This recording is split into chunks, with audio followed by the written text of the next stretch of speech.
প্রিয় দর্শক, আসসালামু আলাইকুম। দলমত, জাতি, ধর্ম, বর্ণ নির্বিশেষে দেশ ও দেশের বাহিরে যে যেখান থেকে শুনছেন, সবাইকে আমার শুভেচ্ছা ও ভালোবাসা। দর্শক, আজকে কথা বলবো আওয়ামী লীগ এবং তাদের পুনর্বাসন প্রক্রিয়া নিয়ে।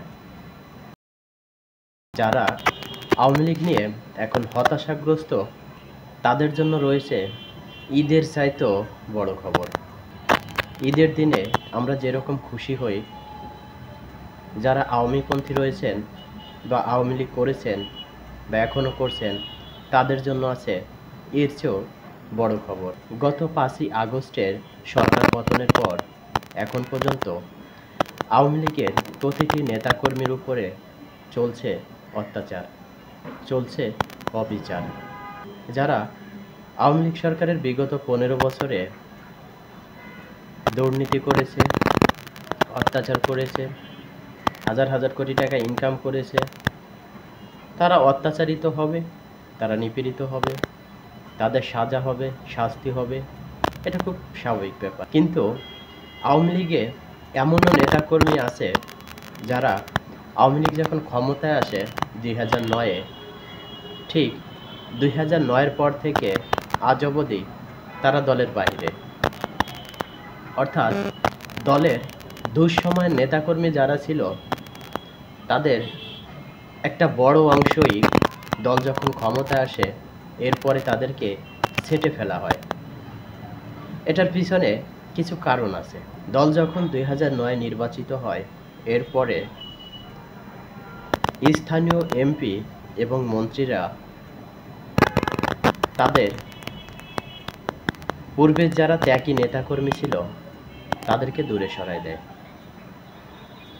এটার প্রধানতম কারণ ছিল দলে অনুপ্রবেশকারী কিছু লোকজন, যারা ওই সময় নবনির্বাচিত এমপি মন্ত্রীদের প্রচুর পরিমাণে টাকা দিত এবং সেই টাকা দিয়ে তারা দলে বিভিন্ন পদ পদবি কিনে নেয়।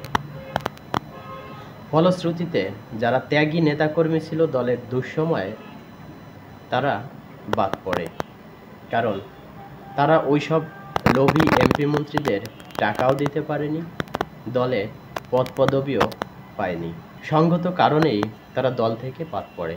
এরপর বিগত যে নির্বাচনগুলো গেছে, সেই নির্বাচনে আওয়ামী লীগের কর্মীদের প্রয়োজন হয়নি, যার কারণে আওয়ামী লীগের ওইসব ত্যাগী নেতাকর্মীদের ডাকও পড়েনি। গত 5ই আগস্ট সরকার পতনের আগে ও পরে আওয়ামী লীগ সেটা হাড়ে হাড়ে টের পেয়েছে। যদি সেই ত্যাগী নেতাকর্মীরা ওই দুঃসময়ে অর্থাৎ 5ই আগস্টের আগে মাঠে থাকতো বা মাঠে নামতো, তাহলে হয়তো আওয়ামী লীগের এই দুর্দিন এখন দেখতে হতো না, হয়তো তাদের সরকার পতন হতো না। কিন্তু কথা হলো, তারা সেটা করেনি। আওয়ামী লীগের সেই দুর্দিনের নেতাকর্মীরা, তাদের ভিতরে একটা চাপা অভিমান ছিল, একটা ক্রোধ ছিল, একটা নীরব কান্না ছিল। তারা সেটা প্রকাশ করার জায়গা পায়নি, কখনো প্রকাশও করতে পারেনি। তারা নীরবে নিভৃতিতে গত 16টা বছর কাটিয়েছে। অথচ এই দলের সবচেয়ে দুঃসময়ে এই নেতাকর্মীদের নামেই প্রচুর মামলা হয়েছে, বছরের পর বছর জেল খেটেছে। আওয়ামী লীগের এটা ছিল একটা চরম ভুল, যেই ভুলের খেসারত আওয়ামী লীগ এখন দিচ্ছে। আওয়ামী লীগের 5ই আগস্টের সরকার পতনের পর এরপরে নানা জল্পনা কল্পনার ভিতর দিয়ে, নানা চড়াই উতরাইয়ের মধ্য দিয়ে আওয়ামী লীগ যাচ্ছে। আওয়ামী লীগের শীর্ষ স্থানীয় নেতাকর্মী যারা আছে, তারা ম্যাক্সিমাম পলাতক এবং দেশের বাইরে, গুটি কয়েক জেলখানায়। এখন দলটা একেবারেই বলা যায় ছিন্ন ভিন্ন একটা অবস্থা। এখন দলের কোনো কমিটি নেই, দলের কোনো কমান্ড নেই, দলের কোনো কার্যক্রমও নেই।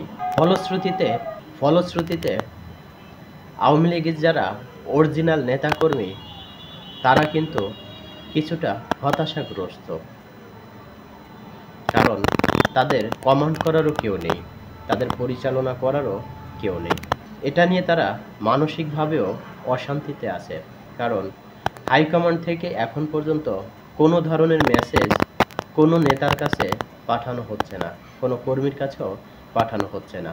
এটা নিয়ে তারা চরম অশান্তিতে, তারা চরম হতাশায় ভুগছে। এত কিছুর ভিড়েও আওয়ামী লীগের জন্য দারুণ সুখবর। সে দারুণ সুখবর বলার আগে আমি আওয়ামী লীগকে নিয়ে আরও কিছু কথা বলবো। গত 5ই আগস্ট সরকার পতনের মধ্য দিয়ে 15 বছরের আওয়ামী লীগের শাসন আর দুঃশাসন যাই বলেন সেটার পরিসমাপ্তি ঘটে। এটার পরিসমাপ্তির সাথে সাথে ভেবে নেওয়া হচ্ছিল সাধারণ জনতা বোধহয় জামাত এবং বিএনপিকে খুব ভালোভাবে লুফে নেবে, তাদের পক্ষে থাকবে, তাদের সাথে থাকবে। কিন্তু ওই যে বিধিবাম 5ই আগস্ট দুপুর 2টার পর থেকে বিএনপি, জামাত, হেফাজত এবং অন্যান্য যারা বামপন্থী ডানপন্থী যারাই আছে তাদের নেতাকর্মীরা এদেশের মানুষের উপরে যেভাবে অত্যাচার, নিপীড়ন, লুটপাট, ছিনতাই, দখল, চাঁদা বাণিজ্য শুরু করলো, তাতে সাধারণ জনগণ এখন পর্যন্ত খুব হতাশ, তারা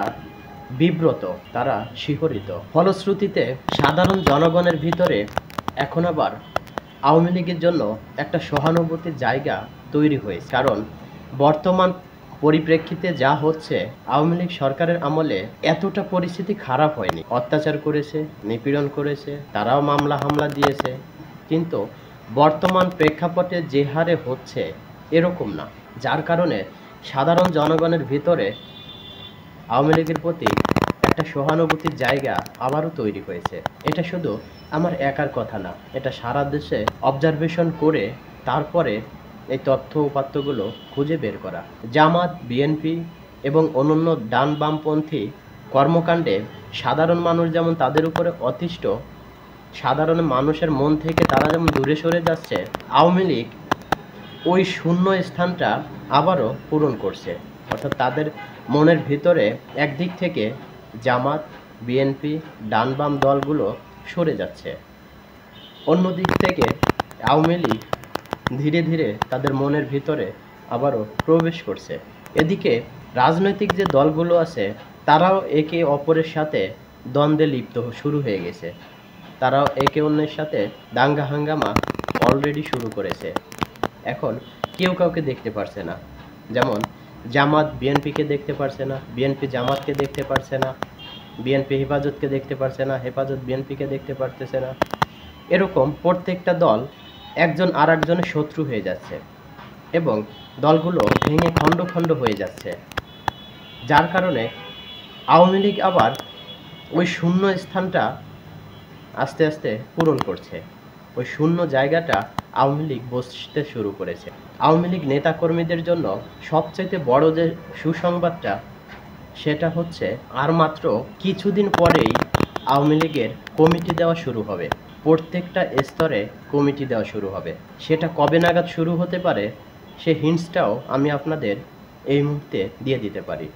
আওয়ামী লীগের সর্বোচ্চ নীতি নির্ধারণ মহল থেকে এই সিদ্ধান্তে উপনীত হয়েছে যে আমেরিকার প্রেসিডেন্সিয়াল নির্বাচনের ঠিক 1 থেকে 2 সপ্তাহের মধ্যে আওয়ামী লীগের কেন্দ্রীয় থেকে ওয়ার্ড লেভেল পর্যন্ত প্রত্যেকটা কমিটি গঠনের কাজ শুরু হবে। সুতরাং আওয়ামী লীগের নেতাকর্মীদের হতাশ হওয়ার কিছু নেই। আরও বড় খবর হচ্ছে, বর্তমান পরিস্থিতিতে অন্যান্য রাজনৈতিক দলগুলো যেভাবে আচরণ করছে, তাতে আওয়ামী লীগ যদি আবারও ক্ষমতায় চলেও আসে নির্বাচনের মাধ্যমে, অবাক হওয়ার কিছু নেই। আমি এতে অবাকও হব না, কারণ বাকি রাজনৈতিক দলগুলো এক হতে পারছে না। তাদের যে শক্তির জায়গাটা ছিল সেটা ভেঙে ভেঙে খণ্ড খণ্ড হয়ে গেছে, হয়ে যাচ্ছে, সামনে আরও হবে। আর এই সুযোগটা আওয়ামী লীগ যদি ভালোভাবে কাজে লাগাতে পারে তাহলে আওয়ামী লীগ আবারও ক্ষমতায় আসবে, এটা নিয়ে সন্দেহর কোনো অবকাশ নেই। প্রিয় দর্শক, আপনাদের কাছে আজকে যে কথাগুলো বললাম এগুলো আওয়ামী লীগের একেবারে সর্বোচ্চ নীতি নির্ধারণী মহলের কথা, সেখান থেকেই এইভাবেই সিদ্ধান্ত নেওয়া হয়েছে। প্রিয় দর্শক, ভালো থাকুন, সুস্থ থাকুন, সুস্থ মস্তিষ্কের মানুষের সাথে থাকুন। ধন্যবাদ। আল্লাহ হাফেজ।